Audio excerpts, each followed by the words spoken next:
that we're live now. Okay, I think we're live now. Hey, live universe. We are live with TED alumni AzimKhamisa, and we're going to start the recording of the podcast in just a moment. Azim, just tell everybody hi. Hi there. Well, this is going to be a lot of fun. You know, last week I had our first TED alumni, Becky Blanton, talking, and she gave a great talk several years ago about working homelessness and brought a lot of awareness to that issue. Azim is our second actual TED alumni from the women's conference back in November, and the talk is already well over 1 million views since it dropped in January, you said. So this is really impacting a lot of people. Azim, I'm ready to go when you are. And for those of you at home, this is what I forget to tell everybody.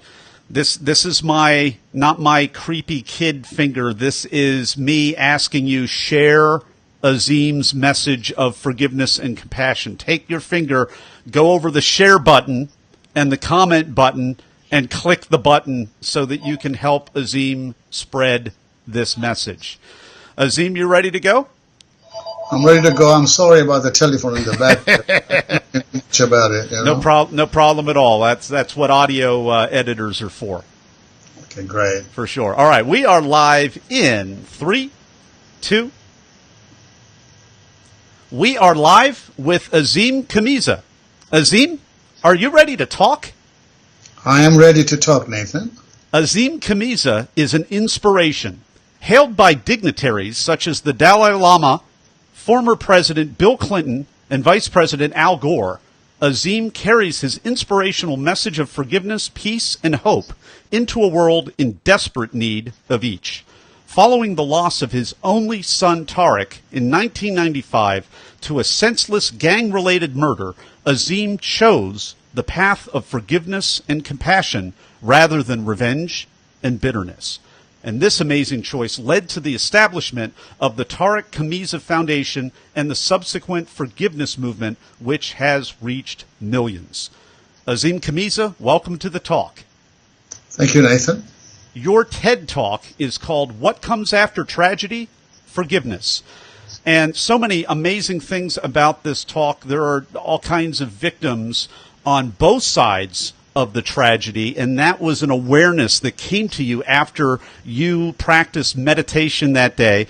Ironically, I'm just kind of doing the spoiler alert just for the sake of the limited time that we have. You gave this talk with the father of the individual who actually murdered your son, your only son, and he was also meditating, and you were able to connect with this person eventually through your shared practice of meditation, even though you were from completely different faiths. So there's a lot of deep stuff in this talk. Please take us behind your talk, Azim. Yeah, well, I was with the grandfather of my son's killer. We've been together for 23 years. But he was like a father to him because the kid who killed my son, Tony, lived with his grandfather and calls him daddy. But basically what you said is correct, that sometimes in deep trauma and tragedy, there is a spark of clarity. If you think about it, every saint has suffered the dark night of the soul. And the deep clarity in my tragedy after I found out that my son had been shot and killed at a young age of 20 by a 14-year-old gang member in a senseless random. He was a student at San Diego State University and worked weekends as a pizza delivery man and was lured to a bogus address in a gang initiation. And of course, it brought my world to a crashing halt. And I remember when I got the news, I was in my kitchen. I lost strength in both of my legs as I collapsed to the floor, hit my head against the refrigerator, and curled up in a ball. I mean, I've never experienced traumatic pain like that. It's extremely complex to lose a child. And I had my first out-of-body experience because I couldn't be in my body. And I read sometimes when victims go through deep trauma, they actually do leave their body because they can't be in there. And I practice as a Sufi Muslim. I meditate 2 hours a day.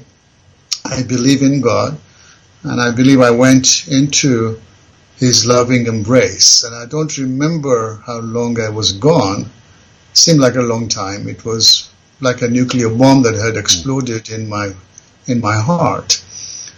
And then when the explosion subsided, God sent me back with the wisdom that there are victims on both ends of the gun. And that did not come from my intellect or my loving heart, but rather it was a download from a higher power. And there's a great quote by, Henry David Thoreau, one of my favorite philosophers, says it doesn't matter what you look at, what matters is what you see. And what I was able to see is that there were victims at both ends of the gun, and that eventually led me to forgive my son's killer, start the AzimKhamisa Foundation, which is named after my son, and our mission is to stop kids from killing kids by breaking the cycle of youth violence, and essentially have three mandates. First and foremost is to save lives of children. As you know, we lose so many on a daily basis. Just in the first 4 months of 2018, there's been over 20 school shootings. Our second mandate is to empower the right choices so they don't fall to the crack and choose lives of gangs and drugs and alcohol and weapons. And our third choice is to teach the principles of nonviolence, of empathy, of compassion, of forgiveness, of peacemaking, because peacemaking is a proactive effort. And I started with a very simple premise that violence is a learned behavior. If you accept that as a truism, non-violence can also be a learned behavior, but you have to teach it because kids are not going to learn this from osmosis. So with the grace of God, the foundation has been very successful. We will be finishing our 23rd year in October of this year. And we've created a safe school model, which has 4 different programs. First one is a live assembly with the grandfather and me, and we're introduced. This man's grandson killed this man's son, and here they are together. He's African American, my roots are Eastern, he's Christian, I'm Muslim. So we transcend all the possible isms. And then because it's a very emotional assembly, so then we essentially do a debrief with the students of how to manage your emotions in a healthy way. And then we have an in-classroom curriculum, which is 10 weeks after the assembly. We create a peace club on campus, and then we have a mentoring program for the challenging kids. And we have amazing results. In 2 years, we get rid of the gangs, we improve the SAT scores, we improve attendance in schools, and we teach how to deal with emotions in a positive way. But the biggest result that we've been able to produce is we cut expulsions and suspensions by 70%. 70, not 17, but the big 70. 70. 70. Yeah, Wow. It's huge because if you expel or suspend a kid, guess where he ends up in? In a gang, and then eventually in the juvenile justice system. So it's working. We have several schools waiting for our program. And my challenge now is to, I spend as much time raising donations and money because we work in inner city schools that don't have the money, so we bring our programs for free, and so we can only go to so many. But it is my hope that someday the Department of Education, either at the state level or the federal level, will see the benefits of our programs and fund it. Because if you look at the math, it costs $10,000 a year to provide free public education in America. Varies a couple thousand here or there. It costs $140,000 a year to incarcerate a youth for 1 year in the state of California. It costs the school $50 a kid to bring our safe school model. So the math works, but it's still difficult to get it through the legal political process. So that's kind of my goal. We've already created what I call a viable and an affordable solution to curb youth violence. So now my big challenge in the next 5 years is to see if I can get public funding for it.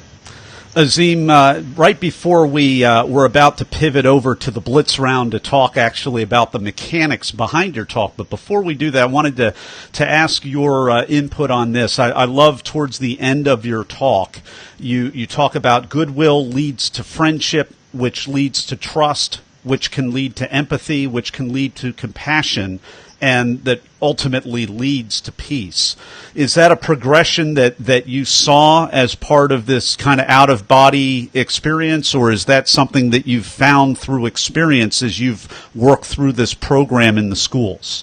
Yes, it's the later. Obviously, I had no clue everything that has manifested in my life as a result of the choice I made 23 years ago to forgive rather than seek the path of retribution and revenge. So I've written 4 books, but my first 3 books are like a trilogy.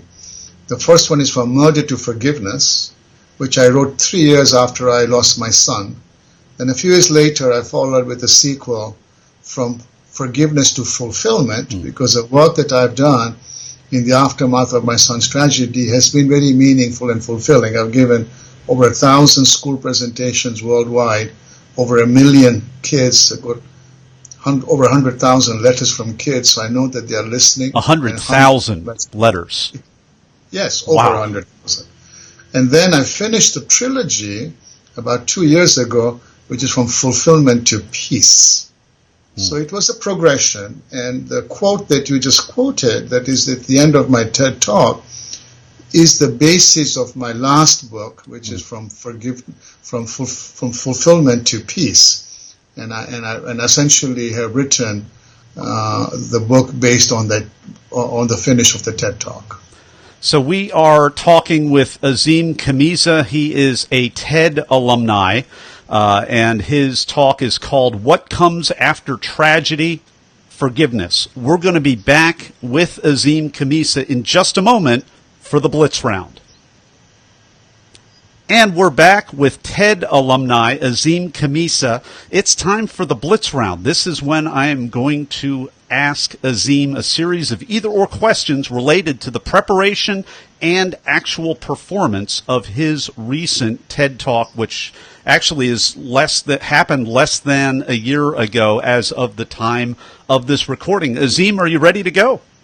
Sure. All right. Well, first question, and I think I know the way that this works with TED. Were you selected to speak? I believe they all are, or did you apply? No, actually, I was selected. There was a platform where they were talking about partners. There is an organization called Plus Wonder, and Jean Olewang is the executive director. And they've looked at 50 partnerships, and Jimmy and Rosalind Carter, Desmond Tutu and Leah, Ben and Jerry, Richard Branson and his fellow. They picked me and the grandfather because they're showing the power of partnerships. So at the TED Women Conference in New Orleans, Jean Olewang led a segment of there were like 30 speakers, and she had about 5 speakers that were all partners. So she essentially championed us to be at the TED Women Talk in New Orleans. Okay. So, and you gave the talk with Felix, who's the grandfather of the other individual. Were you, did you memorize, did you improvise, or did you blend in order to prepare for this? The TED Talk is very structured. Okay. And they want a written version of your talk. They want you to stay on message. We had a kind of a webinar on the computer before we go to New Orleans. We were coached in New Orleans. Amazing team. I was very, very impressed with the TED team. And then we had a dress rehearsal before our talk.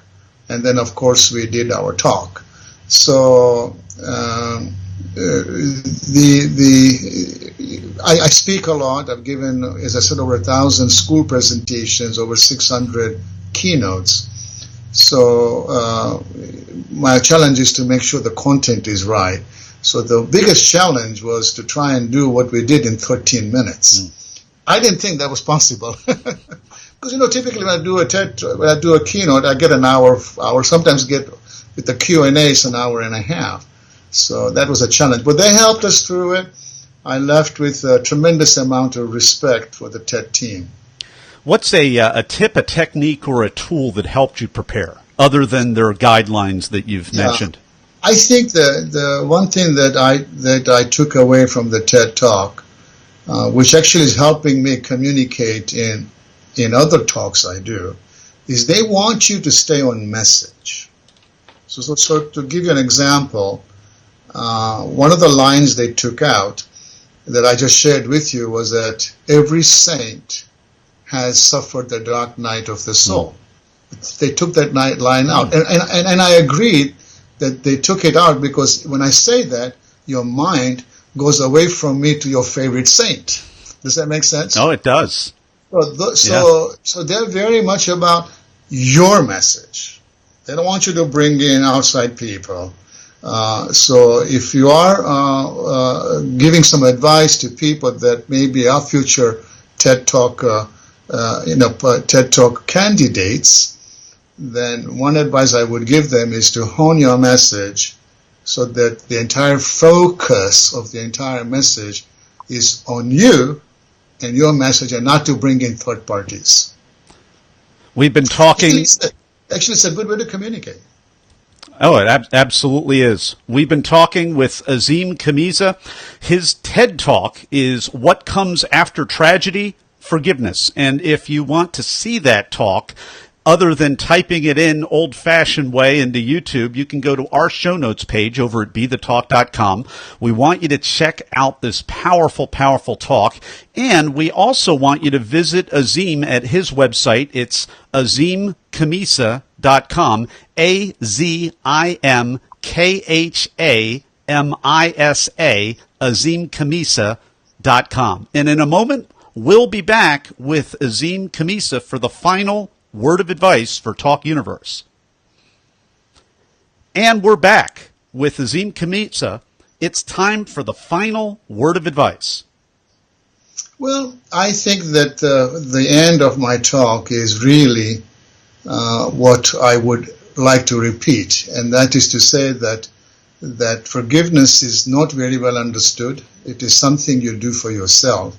And the portal for me to go from tragedy of losing my only son to a level of peace that I feel today, the portal was forgiveness. And as I said in my talk, that sustained goodwill creates friendship, sustained friendship creates trust, sustained trust creates empathy, sustained empathy creates compassion, and sustained compassion creates peace. So I call that my peace formula.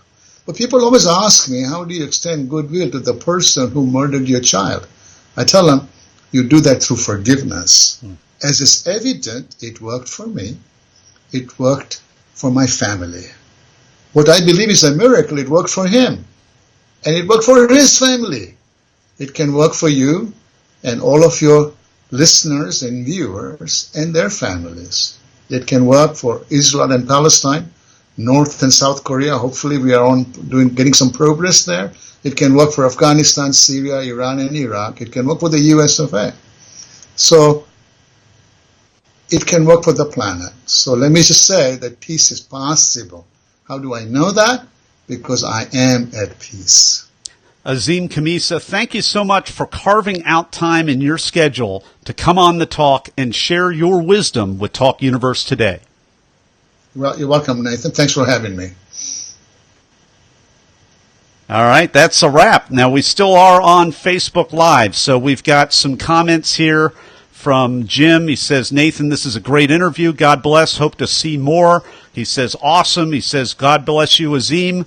And he says, ends it with a big amen and some thumbs up here. If you're watching this and we're not really live anymore and you have any questions or comments for Azim, I'm sure he or his assistant will keep track of this thread.